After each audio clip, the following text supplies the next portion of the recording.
और चुनावों से ठीक पहले पीओके पर गृह मंत्री अमित शाह ने आज तक से बड़ी बात कही है। अमित शाह ने कहा कि अधिकृत कश्मीर हमारा हिस्सा है, वहां रहने वाले मुसलमान भी हमारे हैं और हिंदू भी हमारे हैं। पाक ऑक्यूपाइड कश्मीर भारत का हिस्सा है, इसमें हिंदू मुसलमान का सवाल पैदा ही नहीं होता है। वहाँ जो मुसलमान है वो भी हमारे हैं, वहाँ जो हिंदू है वो भी हमारे हैं। ये बड़ी बात बोल रहे हैं आप।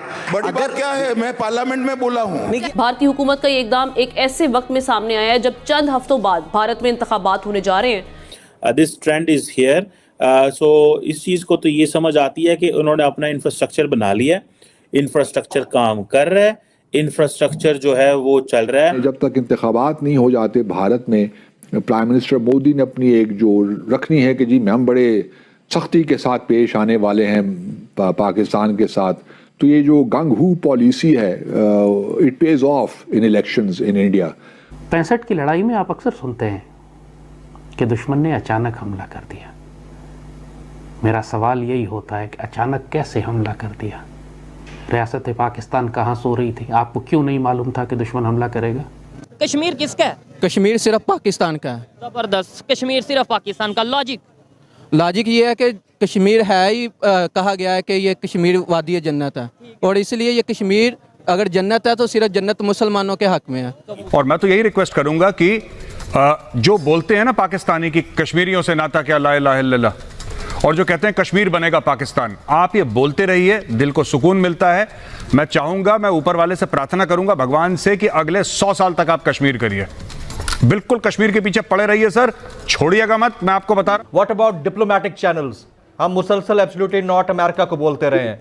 हम पाकिस्तान में OIC के एक सेशन को होस्ट कर चुके हैं, तो बार बार एक तरफ एब्सोल्युटली नॉट बोलना और दूसरी तरफ एक्सपेक्ट करना, is it right sir? India हमेशा से ये कहता रहा है कि ये मेरा बायलैटरल हमारा मामला है और इसमें हम किसी तीसरे बंदे को इन्वॉल्व नहीं करेंगे। अमेरिका को भी वो कभी भी इन्वॉल्व नहीं करेगा, ये उनका अब तक का स्टांस है। जब आप किसी को धमकी देते हैं ना, आप किसी को धमकी देते हैं, आपके हाथ में पिस्तौल है, तो दूसरे बंदे को ये पूर्ण विश्वास होना चाहिए कि सिर्फ धमकी नहीं दे रहा, अगर मैंने नहीं करा ना ये ट्रिगर दबा देगा।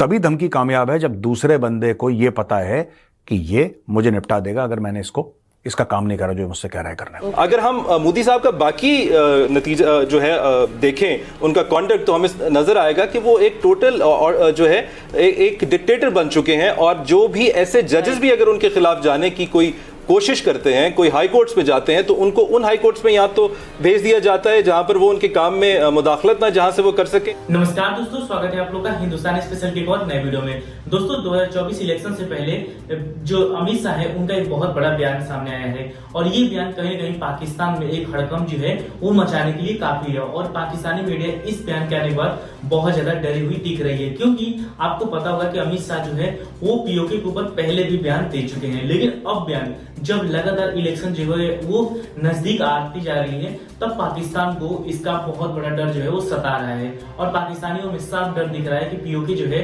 वो आने वाले दिनों में भारत का हिस्सा हो सकता था। दोस्तों आपको पता होगा कि 2019 के इलेक्शन जीतने से पहले किसी का ये नहीं कहना था कि जो इंडियन गवर्नमेंट है वो आर्टिकल 70 और 35 के जो है वो कश्मीर से हटा सकती थी, लेकिन उस काम को भी नरेंद्र मोदी जी ने करके दिखाया। और जो पीओके की बात लगातार जो है वो अमित शाह या हमारे नरेंद्र मोदी या फिर जो और सारे मिनिस्टर हैं वो पीओके के ऊपर बात करते हैं, तो इससे साफ समझ में आता है कि 2024 इलेक्शन के बाद क्या जो पीओके है वो भारत का हिस्सा हो सकता है। और पाकिस्तानी जो है वो इस चीज को हल्के में नहीं ले रहे हैं, क्योंकि अमित शाह गृह मंत्री हैं और आपको पता होगा कि नरेंद्र मोदी के बाद अमित शाह एक बहुत बड़े बीजेपी के लीडर हैं, तो उनका बयान जो है वो पाकिस्तान के लिए बहुत ज्यादा जो है वो कबाने वाला जो है वो दिख रहा है। और पाकिस्तानी मीडिया इस पर लगातार डिबेट कर रही है। तो चलिए वीडियो में चलते हैं और देखते हैं कि कैसे पाकिस्तानी मीडिया जो है वो अमित शाह के इस बयान के आने के बाद एकदम डरी हुई है।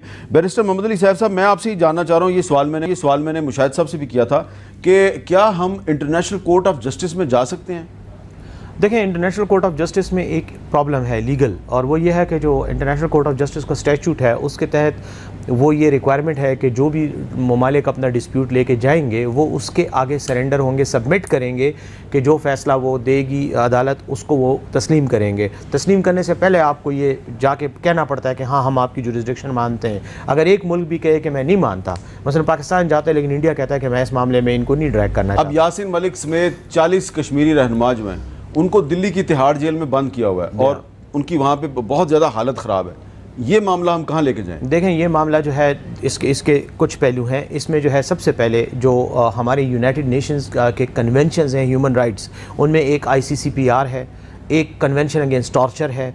अच्छा, फिर कश्मीर में बहुत सी इन्फोर्स डिसअपीयरेंसेस हैं, वो कन्वेंशंस हैं, वो आप यूज़ कर सकते हैं। और उनकी अपनी यूनाइटेड नेशंस की अपनी कमिटीज़ हैं जिनमें आप जा सकते हैं। फिर UN रिपोर्टर जो है उसके लिए कहा जा सकता है UN से कि वो अपॉइंट किया जाए स्पेशली ऑन कश्मीर, कि वो आए और कश्मीर के मामले को देखे और इसको प्रोब करे। बेशक इंडिया उसको इजाज़त नहीं देगा और ये करेगा, लेकिन एटलीस्ट इंडिया की पोजीशन ख़राब होगी इसकी वजह से। अपना वहाँ से मैंने तो कहा है मीर साहब कि you declare a diplomatic emergency. अच्छा, हम फजूलियात में वक्त ज़ाया ना करें, ठक ठक ठक 4-5 पॉइंट्स के ले लें, फोकस करें, उसमें लॉबिंग हो, whether Washington DC, Brussels, P5 capitals, international community, क्योंकि इसका ताल्लुक सिर्फ कश्मीर से नहीं या पाकिस्तान इंडिया ताल्लुकात से नहीं, इसका ताल्लुक इलाकाई अमन और सलामती से भी है।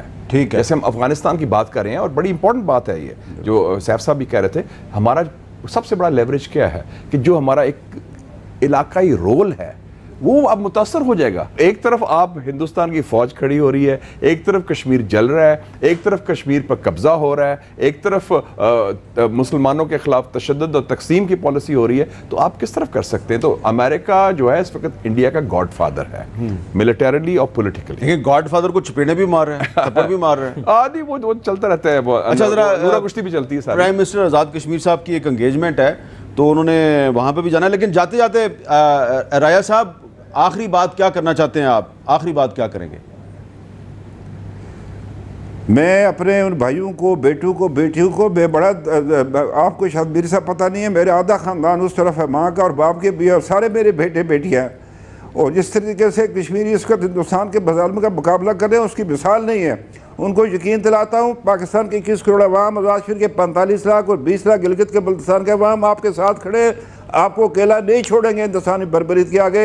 जो भी करना पड़ा इंशाल्लाह ताला करेंगे और इंशाल्लाह अज़ीज़ रियासत जम्मू कश्मीर आज़ाद होकर जो है लोग अपना हक़ खुद इरादियत जो है वो इस्तेमाल करेंगे। ये है कि कश्मीर है ही कहा गया है कि ये कश्मीर वादी जन्नत है, और इसलिए ये कश्मीर अगर जन्नत है तो सिर्फ जन्नत मुसलमानों के हक में है, और मुसलमानों की ही होती है जन्नत। तो मेरे भाई मुसलमान यहाँ पाकिस्तान में कितने हैं?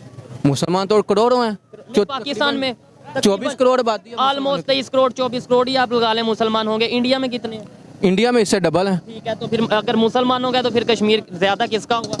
वो आबादी के लिहाज से कश्मीर नहीं होता है एक्चुअली। आपने कहा मुसलमानों का होगा सिर्फ, तो वो फिर मुसलमान तो वहाँ पे ज्यादा है। बिल्कुल, मुसलमान अगर वहाँ पे भी ज्यादा है ना तो ऐसी बात नहीं है। एक्चुअली वो पाकिस्तान का पार्ट था, लेकिन बाद में जब जंगें हुई, डिवाइडेशन हुई, उसके बाद कश्मीर उनके पास चला गया। कश्मीर पहले था या पाकिस्तान पहले था? कश्मीर पहले था। ठीक है, तो फिर कश्मीर पाकिस्तान का पार्ट कैसे हुआ? मतलब पाकिस्तान तो बना ही बाद में। एक मेरा बिल्कुल, ये बात आपकी बिल्कुल ठीक है। जब पाकिस्तान बना तो डिवाइडेशन हुई, उसके बाद काफ़ी कोशिश की गई कश्मीर के हवाले से, बहुत सारी लाज लाए गए जो उसके बारे में बात की गई, लेकिन वो जाहिर बात है इंटरनेशनल फोरम पे नहीं ये चीज़ एक्सेप्ट की गई। अब हम आते हैं वो उस स्टेटमेंट की तरफ जो कि इंडिया के होम मिनिस्टर ने इस टाइम, अमित शाह जो होम मिनिस्टर हैं, उन्होंने ये स्टेटमेंट दी है। एक तो उन्होंने कश्मीरी जो जम्मू एंड कश्मीर की बात करें, वहाँ की रिप्रेजेंटेशन अपनी असम्बलियों में बढ़ा दी है, उनकी नुमाइंदगी अपने वहाँ पे बढ़ा दी है। दूसरे नंबर पे उन्होंने ये बोला है कि अब हम पाकिस्तान साइड कश्मीर की बात करेंगे, वो हमारा है। हम यहाँ पे कहते हैं इंडिया साइड आज़ाद करवाएंगे, हमें ये बताया जाता है, वो कहते हैं भाई अब इधर को आओ, ये हमारा है। क्या कहेंगे? ऐसी बात नहीं है, ये किसी के बाप की जागीर नहीं है कि ऐसे बातों में पाकिस्तान से आप कश्मीर ले जाएं, ऐसे थोड़ी होता है। उसके लिए हमारी फौज है, हमारी अदलिया, हर चीज़ है, हमारी इंस्टीट्यूट। तो दोस्तों, जैसे कि आपने इस वीडियो में देखा कि जो पाकिस्तान की मीडिया है वो कितनी ज्यादा इस बात से डरी हुई है कि लगातार जो है वो अमित शाह जो है वो पीओके के ऊपर बयान दे रहे हैं। दोस्तों, अगर हम अमित शाह की बात करें तो अमित शाह के बयान को जो है वो हम या फिर पाकिस्तान जो है वो हल्के में नहीं ले सकता। दोस्तों, पीओके के ऊपर जो है वो अमित शाह लगातार बयान देते रहे हैं, और इस बार उन्होंने आज तक से बातचीत करते हुए कहा है कि जो पीओके है वो भारत का हिस्सा है, और जो भारत में रह रहे मुसलमान है या फिर जो पीओके में रह रहे मुसलमान या जो पीओके में रह रहे हिंदू है, वो सब हमारे ही नागरिक हैं। और इससे साफ समझ में आता है कि भारत जो है वो पीओके को अपना चुका है, और यही पाकिस्तान का डर है कि क्या बड़ा होने वाला है। क्योंकि अभी जो हमारे NSA अजीत डोवल हैं, उनकी अगर बात करें तो वो अभी जो है वो इजराइल में नजर आ रहे हैं, और इसके बाद जो है वो इस प्रकार का बयान आना ये दिखाता है कि कुछ न कुछ तो ऐसा हो रहा है जो आने वाले दिनों में पाकिस्तान को बहुत ज़्यादा तकलीफ देगा। और इसीलिए पाकिस्तानी मीडिया में ये बात बहुत जो है वो जोरों शोर से हो रही है कि क्या पड़ा होने वाला है। और सबसे बड़ी बात ये है कि यहाँ पे तो इलेक्शन चालू है, तो पाकिस्तानी मीडिया जो है वो इस बात से डरी हुई है। अब देखने वाली बात हुई कि पाकिस्तान की तरफ से इसका क्या रिप्लाई आता है। लेकिन अमित शाह का जिस प्रकार का बयान है उससे साफ समझ में आता है कि ये जो बयान है ये कहीं से भी हल्का लेने वाला नहीं है। तो दोस्तों बस आज वीडियो में इतना ही। आई थिंक आप लोगों को वीडियो अच्छा लगा होगा। वीडियो अच्छा लगे वीडियो को लाइक और चैनल हिंदुस्तान स्पेशल को सब्सक्राइब कर